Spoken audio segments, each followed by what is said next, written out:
pakai masker itu sebab aku nggak suka apa jadi nggak bebas. No, nggak boleh gitu. Ini untuk kesehatan, untuk keselamatan kita, untuk mencegah virus corona. Betul itu. Teman-teman, ini ada pembagian masker loh. Makasih. Loh, orang pada masker. Lah maskernya gue ngapa? Nyongke sehat kuat. Ngapa gue masker biara? Obat kapit apalah omong kosong rangandel. Aduh, angel. Inilah maskernya lah.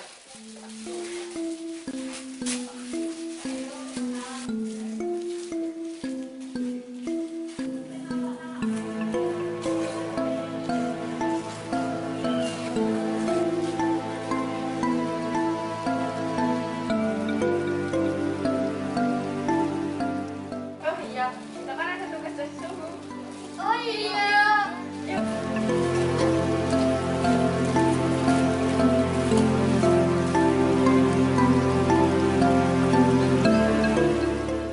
Kamu lihat Samsul nggak? Kai, Samsul.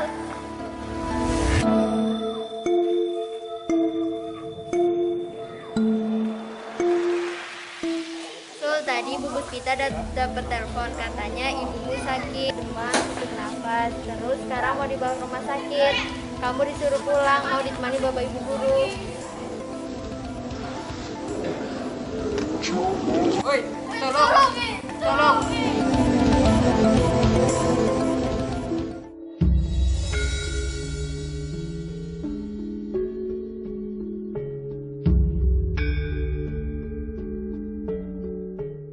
Jangan sedih, ibumu pasti sembuh. Iya, kita semua mendoakan ibumu. Kamu harus kuat. Maaf ya Sul, kami juga ikut sedih. Tapi coba diingat, kemarin kamu nggak pernah mau pakai masker. Yang lain sering cuci tangan, kamu jarang. Malah nggak pernah di sekolah. Yang kami takutkan, kamu sehat, imun bagus. Tapi kamu membawa virus ke rumah, jadi ibumu yang kena. iya yang salah. Sudah, jangan sedih. Nanti imun kamu turun loh. Yang penting kamu sudah ingat pentingnya 5M. Apa 5M itu teman-teman? Mencuci tangan, memakai masker, jaga jarak,